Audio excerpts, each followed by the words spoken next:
सबसे पहले मुझे ये सवाल करना था आप सबसे, चैट में लिख के दे दीजिएगा मुझे व्हाई और एंड येस और नो, कि आप मानते हैं इस बात को कि जिस लेट्स सपोज़ मैं एक छोटा-सा सिनेरियो क्रिएट करती हूँ कि अगर मैं आपके पास आपकी कीमती चीज़ जो है वो रखवाती हूँ और मैं कहूँगी कि ये कुछ अरसे के लिए अपने पास रख लो, फिर मुझे वापस जो है वो लौटा देना।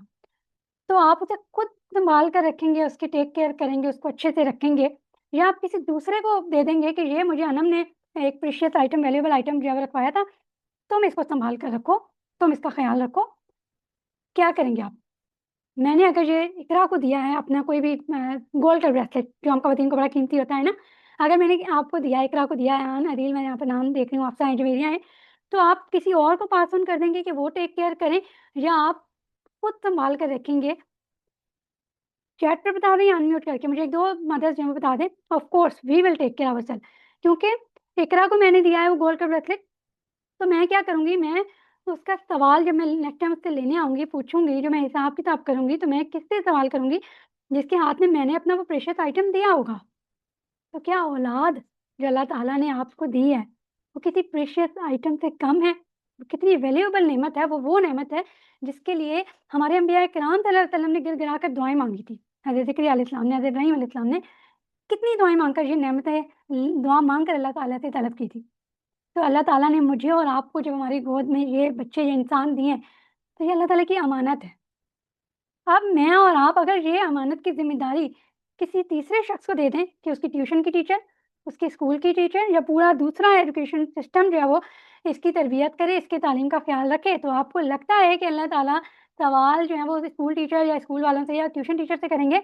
नहीं, अल्लाह ताला ने वो अमानत तो इक़रा को दी, वो अमानत अनम को दी, वो जुवेरिया को दी, वो आयशा को दी, वो आसिया को दी, फ़ातिमा को दी। तो हम अपनी ज़िम्मेदारी से नहीं पीछे हट सकते। जब हमें ये ज़िम्मेदारी दी जाती है ना, तो हमें उसका पूरा 100% एक्सेप्ट करना पड़ता है। तो यहाँ तवज्जो तलब बात ये है कि क्या आप अपनी ज़िम्मेदारियाँ पूरी, जो औलाद अल्लाह ताला ने ज़िम्मेदारी दी है, उसको पूरी तरह निभाना चाहती हैं, या आउटसोर्स कर देंगी? लेकिन आउटसोर्स कर भी देंगी तो आप जो है वो बच नहीं जाएँगी, आप निकल नहीं जाएँगी अल्लाह ताला की गिरफ्त से, क्योंकि अल्लाह ने सवाल तो मुझसे और आपसे करना है। फिर यहाँ एक और बात मैं अक्सर करती हूँ कि जब अल्लाह ताला ने माँ को बाप से 4 गुना ज़्यादा हक दे दिया, तो आपको क्या लगता है कि हिसाब भी अल्लाह ताला 4 गुना ज़्यादा नहीं लेंगे मुझसे और आपसे? कि बताओ अनम, तुमने अपने बच्चे के दिल में क्या अल्लाह की मेरी मोहब्बत डाली थी, अल्लाह की मोहब्बत डाली थी अपने औलाद में? क्या तुमने अपने बच्चे के अंदर रसूलुल्लाह सल्लल्लाहु अलैहि वसल्लम की मोहब्बत और अताअत, उनको सुन्नत के कॉन्सेप्ट दिए थे?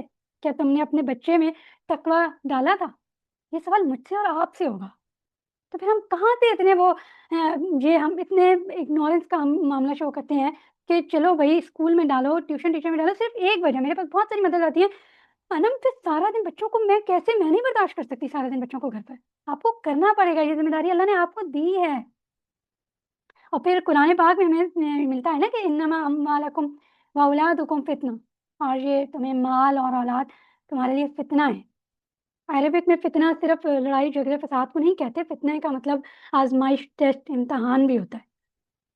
तो ये औलाद जो अल्लाह ताला ने आपके हाथों में दी है, इसको इम्तिहान, इसको टेस्ट समझकर हमने परवान चढ़ाना है। इस तरह परवान चढ़ाना है कि हम मुआशरे में एक अच्छा इंसान, एक अच्छा नेक इंसान, एक अच्छी शख्सियत का मालिक जो है वो दे सकें, जो हमारे लिए भी सदका जारिया हो, और जो कल को मुआशरे में अपना किरदार निभाए, तो मालूम हो कि हाँ, ये एक मुसलमान माँ का बच्चा है। सबसे पहले यहाँ मैं छोटे से मैंने गहराई में बात की कि अपनी ज़िम्मेदारियों को पहचानें, अपनी ज़िम्मेदारी को समझें। इससे हम बिल्कुल पीछे नहीं हट सकते कि होम स्कूलिंग बहुत मुश्किल है। इंशाल्लाह आज के सेशन में आपको क्लैरिटी मिलने के बाद आप ही कहेंगे कि हाँ, बहुत सारे कॉन्सेप्ट जो हमारे क्लियर हुए हैं। नहीं हुए तो ग्रुप में मैं हमेशा अवेलेबल होती हूँ। यू ऑलवेज़ 1 मिनट दीजिएगा। आप हमेशा मुझे अप्रोच कर सकते हैं पर्सनल में भी, और वन ऑन वन कंसल्टेशन भी होती ही रहती है। बहुत सारे लोग जो हैं वो अप्रोच करते हैं अल्हम्दुलिल्लाह। तो थोड़ा-सा कनेक्शन बनाएँगे कि ये होम स्कूलिंग आपके लिए ऑप्शन नहीं है। अगर तो देखिए इस्लाम में क्या है, पहले तरबियत की बात हुई है, फिर तालीम की बात हुई है। पहले अल्लाह ताला हमें कह रहे हैं अपने बच्चे की तरबियत कर लो। क्या हमें नहीं मालूम, आप माशाल्लाह बहुत सारी ऐसी मॉम्स हैं जो एजुकेटेड हैं, जिनके पास शऊर है, और वो सब जानती हैं, और तभी इस सेशन में आज अटेंड करने आई हैं ताकि और ज़्यादा क्लैरिटी ले सकें और समझ सकें कि ये सिस्टम वर्क कैसे करता है। थोड़ा-सा मैं बल्कि पूछूँगी ताकि हम ज़्यादा से ज़्यादा प्रोडक्टिव फ्रूटफुल डिस्कशन कर सकें।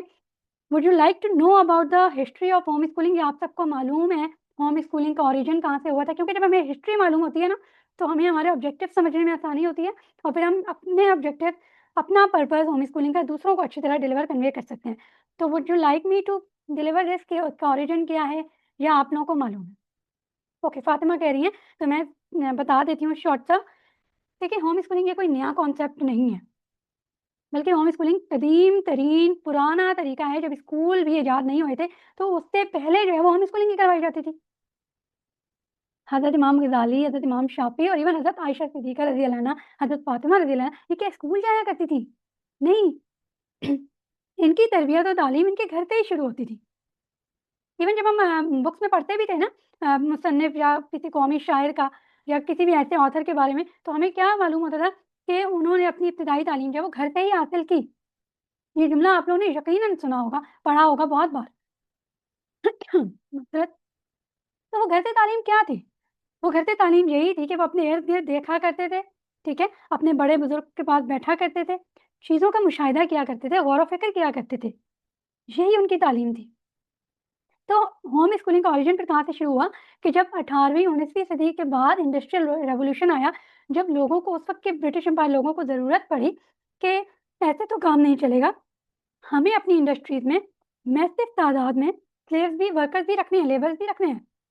अब उस वक़्त के जो लोग थे, वो क्या करते थे, ऑब्जेक्शन करते थे कि इतने भारी भरकम काम हम नहीं करेंगे, हम पहाड़ नहीं तोड़ेंगे, हम लोहे को नहीं तोड़ेंगे, हम बड़ी-बड़ी कानों पर मतलब हम मुश्किल काम नहीं करेंगे। वो लोग बगावत करते थे। फिर उस वक़्त के लोगों ने, उस वक़्त के जो ट्रेडर्स थे, उस वक़्त चूँकि वो फैमिली वाइज़ उनके बिज़नेस चल रहे थे, परदादा ने किया, फिर दादा ने उसके फादर ने, फिर आगे उनके बच्चे ने, तो फैमिली वाइज़ बिज़नेस जो है वो आगे ट्रांसफ़र होते जा रहे थे। मुझे 1 मिनट दीजिएगा, मैं पानी पी लूँ।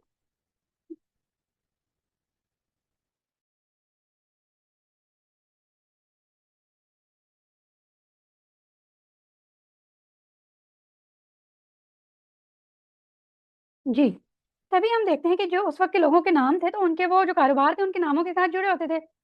ब्लैक स्मिथ, गोल्ड स्मिथ, उनके नामों के साथ अपने तजारत का जो उनका काम होता था, वो अपने नाम के लास्ट लेटर में वर्ड में लगाया करते थे।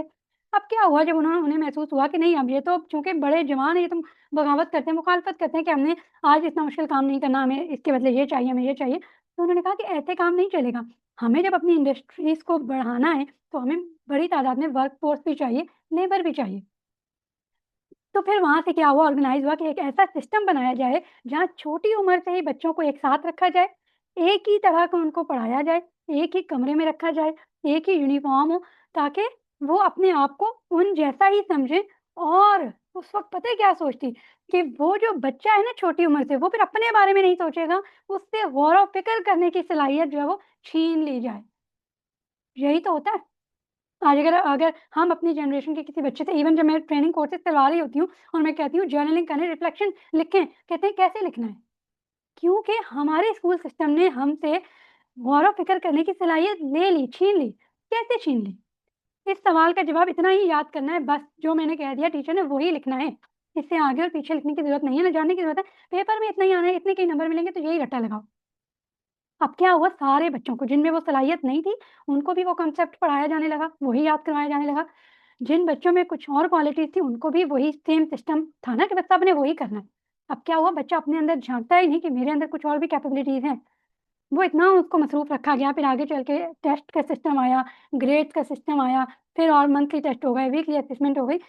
बच्चे को फ़ेयर बेस्ड सिस्टम में रखा जाने लगा कि बच्चा अपने बारे में तो सोचेगा ही नहीं, वो ये देखेगा ही नहीं कि जब वो रास्ते में जा रहा है, तो उसको कितने दरख्त नज़र आए हैं।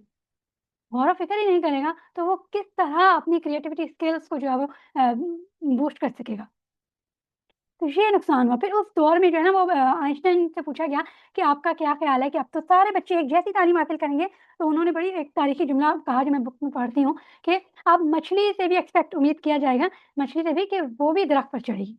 मतलब जिसके अंदर जो सलाहियत नहीं है, उसको भी मजबूरन वो काम करना पड़ेगा। तो ये स्कूल सिस्टम का प्रॉब्लम है कि अगर इंटरेस्ट नहीं भी है, तो भी आपने ये सब्जेक्ट तो पढ़ना ही पढ़ना है। अब अगर आपने टीचिंग की हुई है, जो बहुत पहले, अगर मैंने तो चूँकि की हुई है टीचिंग, तो टीचर जो है ना, वो बड़े अच्छे तरीके से समझ जाता था कि मेरे इस बच्चे को ये वाला कॉन्सेप्ट जो है वो समझ में नहीं आया। अगर मैं इसको थोड़ी स्टोरी फॉर्मेट में बताऊँगी, या इसको मैं थोड़ा-सा रोल प्ले करके बता दूँगी, तो ये जल्दी से कॉन्सेप्ट को ग्रास्प कर लेगा। पर चूँकि टीचर जो है वो बॉन्ड है उस सिस्टम के, कि नहीं, ये 1 हफ्ते में टॉपिक खत्म करवाना है, बस आपने करवाना है, बच्चे को जवाब लिख के देना है।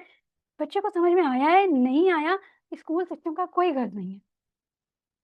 तो ये ओरिजिन था होम स्कूलिंग का। तो होम स्कूलिंग ये मत समझिए कि ये नया कॉन्सेप्ट है, नहीं, ये वो पुरानी चीज़ है जो अब दोबारा से एक बार रिवाइव हो रही है। और अल्हम्दुलिल्लाह मैं देख रही हूँ इस वक़्त 24 ऐसी मुख्तलिफ सोच रखने वाली माएँ इस वक़्त मौजूद हैं, जो दूसरों से मुख्तलिफ सोच रखती हैं और वो यहाँ बैठी हैं कि हम जानें कि आखिर how it works, how this home schooling system works.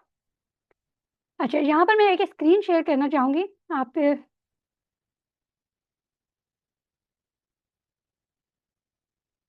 अच्छा, आपने कहा आप लोग मुझे जानते हैं, ठीक है, तो इसको हम स्किप करते हैं। इस स्लाइड को आप देख लीजिए, ये वो चैलेंजेज़ हैं जो होम स्कूलिंग मॉम जो है वो फेस करती हैं। एक बार इस स्लाइड को देख लीजिए, अगर इसमें से आपने कुछ ऐड करवाना है तो कमेंट्स में लिखिए, मैं अभी इसमें ऐड कर दूँगी। वापस मैं जब सेशन को एंड करूँगी तो इस स्लाइड पर दोबारा आऊँगी क्योंकि इन सब के आंसर्स आपको मिल चुके होंगे। सेल्फ कॉन्फिडेंस है, सोशलाइज़ेशन का कंसर्न होता है, माँ के अपने इमोशनल अटैक्स होते हैं, कभी वो गुस्से में आ रही है, उसको समझ ही नहीं आ रहा। सबको मेरी आवाज़ क्लियर नहीं आ रही, जैसे कि इन्होंने चैट में कहा है कि आवाज़ कट हो रही है। क्या मेरी आवाज़ कट हो रही है? Okay, okay.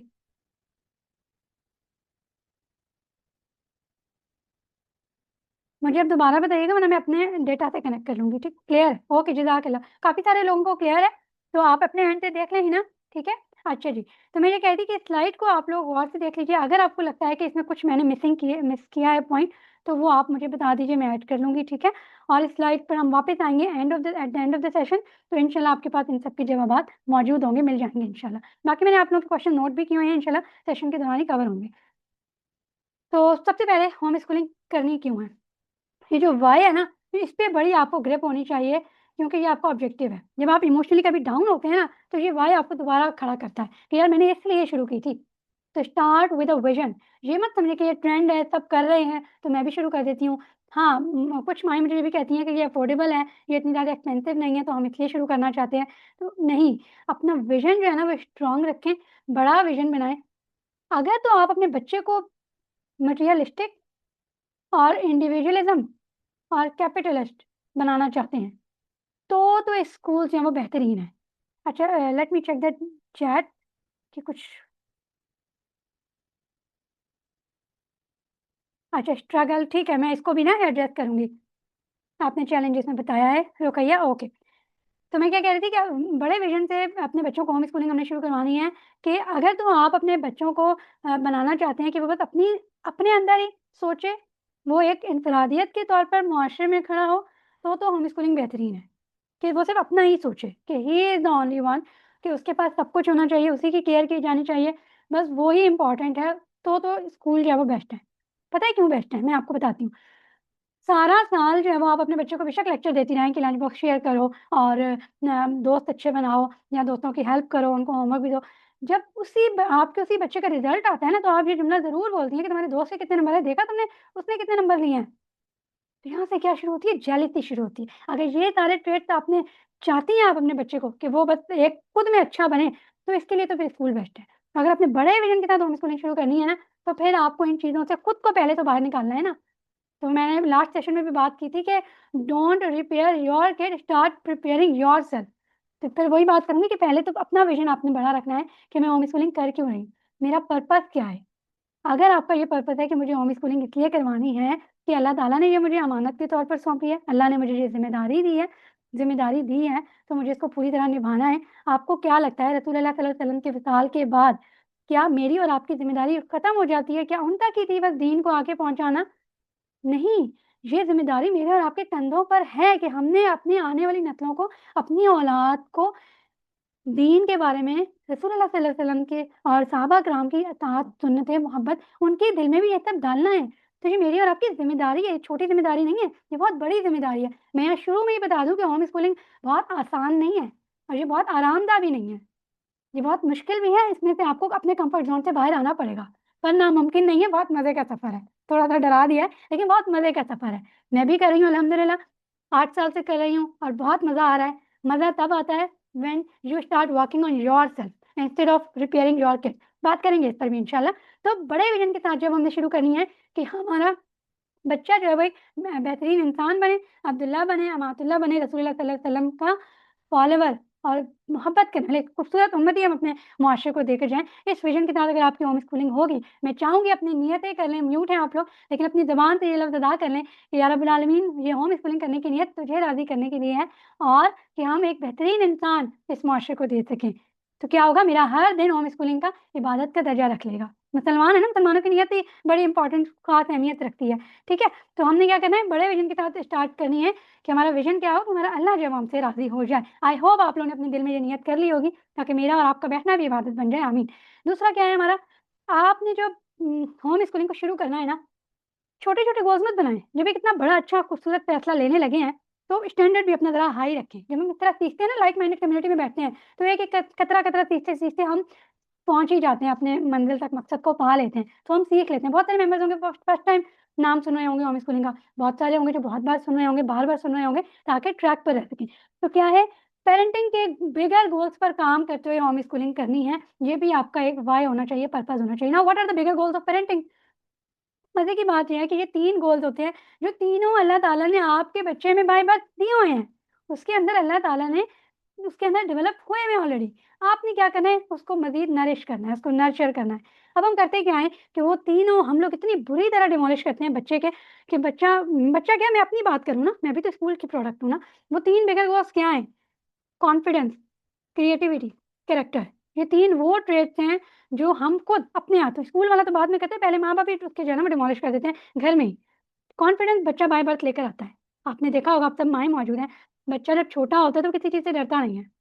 वो सीढ़ियों पर भी चढ़ना चाहता है, वो पकड़ना चाहता है हर चीज़ को। आप उसे कहते हैं नहीं गिर जाओगे, चोट लग जाएगी, मिट्टी में मत खेलो। हम उसके अंदर जो है वो ये चीज़ कम कर देते हैं। बच्चे के अंदर क्रिएटिविटी भी अल्लाह ताला ने देकर भेजी होती है। आप बच्चे को बॉल पकड़ा दें या कुछ भी पकड़ा दें, वो उसको देखेगा, उसके साथ खेलना शुरू कर देगा, पेंसिल या कलर देंगे। मेरी आवाज़ कट रही है? मेरे पास तो पूरे सिग्नल आ रहे हैं। क्या अब मेरी आवाज़ कट रही है? ओके, मुझे ना 1 मिनट दीजिएगा, मैं अपनी लोकेशन चेंज करती हूँ, अगर ऐसा ही प्रॉब्लम हो रहा है, तो ये ठीक नहीं है ना, बहुत हम अच्छी गुफ्तगू कर रहे हैं। मुझे 1 मिनट दीजिए, मैं अपनी लोकेशन चेंज करती हूँ।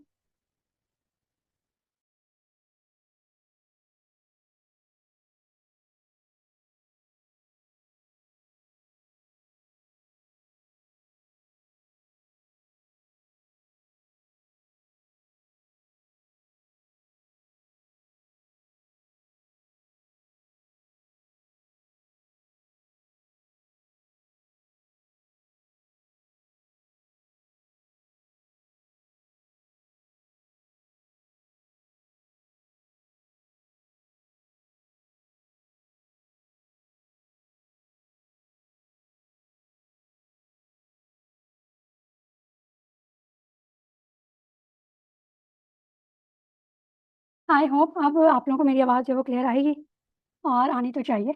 अगर अब भी क्लियर नहीं आई तो बताइएगा, मैं वीडियो ऑफ कर लूँगी, ठीक है? एक्चुअली वीडियो ऑफ हो गया तो मुझसे बात नहीं होती। बहरहाल मैं कह रही थी, बिगर गोल्स ऑफ पेरेंटिंग पर बात कर रहे थे कि आवाज़ आ रही है ना, पहले ये एक्नॉलेज कर लें, ये ना मैं ऐसे ही बोलती रहूँ। ओके, जज़ाकल्लाह खैरन हफ़्सा, ओके। हाँ, अच्छा जी।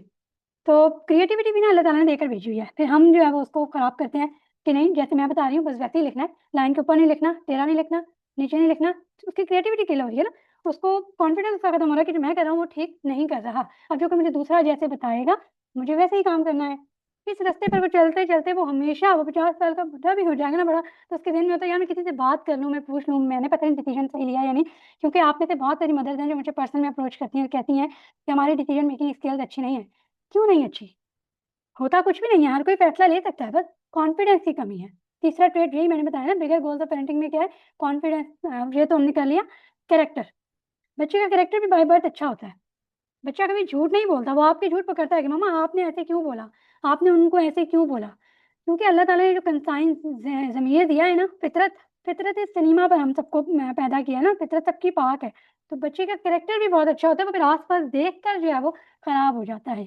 तो ये वो 3 चीज़ें हैं जो स्कूल वाले तो बाद में, पहले हम घर वाले ही बच्चों की जो है डिमोलिश कर देते हैं।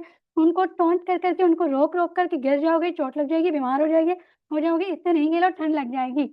मैं अक्सर लास्ट बैच में मेरी बात हो रही थी, पता नहीं वो यहाँ मौजूद हैं या नहीं, कि बच्चों को ठंड लग जाएगी तो पानी से खेलने दें। मैंने कहा हाँ, खेलने दें, उनको एक्सपीरियंस तो करने दें, फिर वो उनको पता चल जाएगा कि ठंड लग रही है।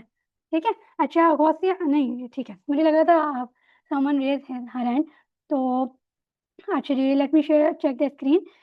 देन ये 3 आप लोग नोटपैड पे अपने नोट्स लिख लें तो बहुत अच्छी बात है, ठीक है? क्या है कि 3 बिगर गोल्स पर काम करना है और ये आपका व्हाय होना चाहिए होम स्कूलिंग पे, क्योंकि ये वो 3 गोल्स हैं जिन पर स्कूल में काम नहीं किया जाता, ठीक है? तो होम स्कूलिंग में आपने ये भी अपना टारगेट रखना है कि मुझे इसलिए भी होम स्कूलिंग करवानी है। Then holistic development. What is holistic development? ये हमारी मिस हुई है, ये मेरी और आपकी मिस हुई है। तभी पता है जब हमारे हाथों में औलाद आ गई ना, तो हमें समझ में ही नहीं आई कि हमने अपने गुस्से को काबू कैसे करना है। इतने हम बड़े हो गए, मैं भी अब 30 प्लस ही हूँ ना, तो क्या है कि अब जाकर सीखा कि यार अपने इमोशंस को टैकल कैसे करना है। क्योंकि वो होलिस्टिकली जो है वो हमें जो है वो डेवलप नहीं किया गया था। अब होलिस्टिक डेवलपमेंट क्या है? हमारी 4 नीड्स होती हैं, physical, emotional, social and intellectual. जब ये नीड्स चूँकि हमारी निग्लेक्ट रही हैं, तो हमें इसका अंदाज़ा भी नहीं कि हमने इसका क्या नुकसान भुगता है। लेकिन जब आप होम स्कूलिंग में आते हैं ना, तो आपको बड़े अच्छे तरीके से पता चल जाता है। शुरू में जब आप शुरू करवाते हैं, तब तो बड़ा अच्छा लग रहा होता है, तब मैंने अपने बच्चे को बुक्स खत्म करवा दी, वाओ ग्रेट! लेकिन 6 महीने बाद, साल बाद आप अपने बच्चे में ना अपने टेंट्रम्स, अपनी शख्सियत के जो आपके फॉल्ट होते हैं ना, वो आपके बच्चे में जब आपको नज़र आते हैं ना, तब आपको समझ आती है कि नहीं यार, ये तो गलत होम स्कूलिंग हो गई। ये तो बिल्कुल मेरी आवाज़ में बात करती है। ये मैं अपनी कहानी सुना रही हूँ। ये तो बिल्कुल ऐसी हो जाती है गुस्से में जैसे अनम हो जाती थी।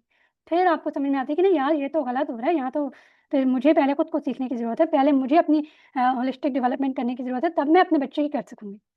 तो होम स्कूलिंग का पर्पज़ व्हाय ये भी है कि मुझे अपने बच्चे को होलिस्टिकली डेवलप करना है कि मेरा बच्चा फिज़िकली, इमोशनली, सोशल, इंटेलेक्चुअली, मैं स्पिरिचुअल को यहाँ काउंट नहीं कर रही, उसकी भी एक और वजह है, ठीक है?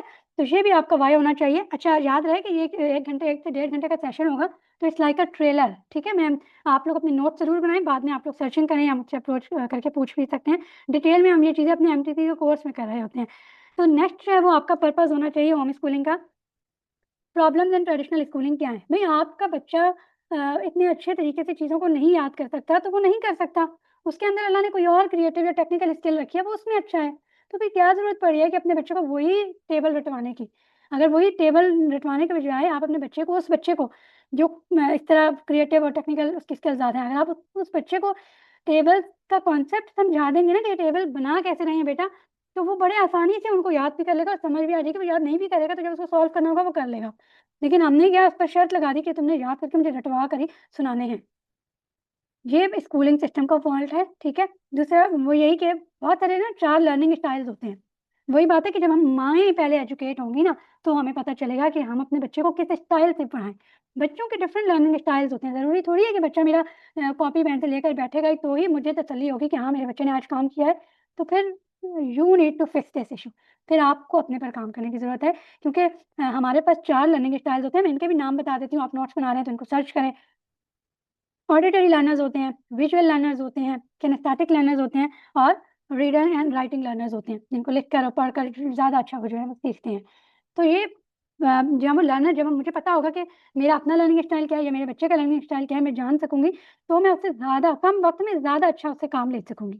तो मेरा पर्पज़ ऑफ होम स्कूलिंग ये पॉइंट्स जो मैंने लिखे हैं ताकि आपको याद भी रहें सेशन के बाद, बड़े विज़न के साथ शुरू करें, जिसमें हमने नियत भी की, अल्हम्दुलिल्लाह आप लोगों ने भी की मेरे साथ। बिगर गोल्स के साथ करें, होलिस्टिकली अपने बच्चे को डेवलप करें। यहाँ पर एक और बात करूँगी, जब आप अपने बच्चे को होलिस्टिकली डेवलप नहीं करेंगे ना, तो फिर ये नुकसान जो मैंने आपके साथ शेयर किए थे ना, जो मैंने फेस किए कि गुस्से में चीख रही हूँ, पुकार रही हूँ, मेरा अपना टाइम मैनेज नहीं हो रहा, तो मैं स्ट्रेस ओवरवेल्म हो रही हूँ, उसका गुस्सा मेरा बच्चों पर निकल रहा है। तो ये छोटी-छोटी स्किल्स हैं, जब हम होलिस्टिकली डेवलप करते हैं ना अपने बच्चे को, टाइम के साथ-साथ उसके अंदर ये सारी टेक्निक्स या ट्रेट्स हैं वो उसकी शख्सियत का हिस्सा बनते जाते हैं। बड़े विज़न को पाने के लिए हर रोज़ एक-एक छोटा-छोटा कदम, आपका एक-एक जुमला भी उस बड़े मंज़िल तक आपको बच्चे को पहुँचा देगा। उसकी शख्सियत में ये ट्रेट्स हैं वो इनकलकेट हो जाएँगे इंशाल्लाह। अच्छा जी, इस स्क्रीन को देखें और इसमें जो पढ़ रहे हैं आप, ये बड़ा-सा क्रॉस इसलिए लगाया हुआ है कि ये this is not a part of home schooling. सबसे पहले स्कूल एट होम को डिस्कस करते हैं।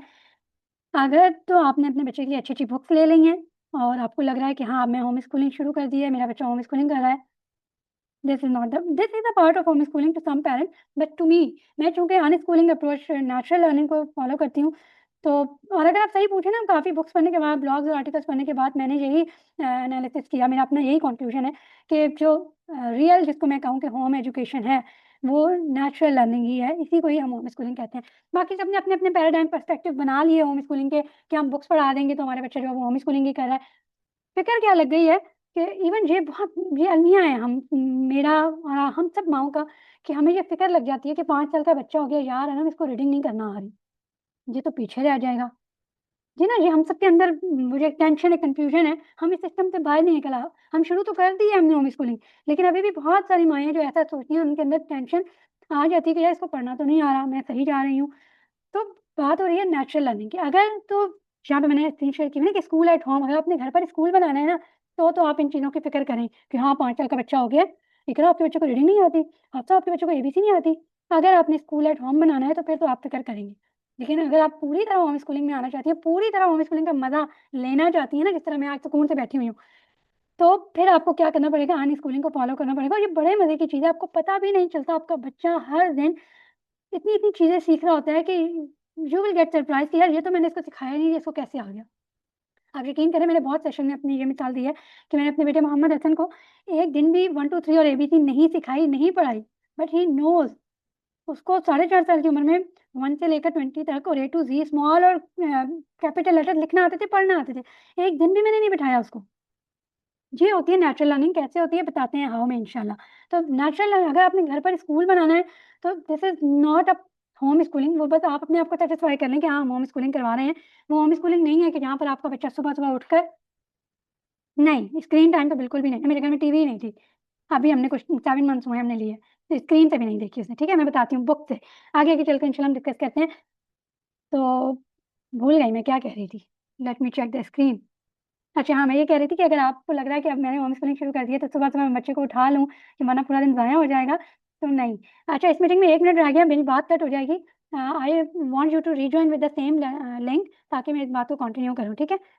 आप लोग वापस आ जाइए सेम लिंक से।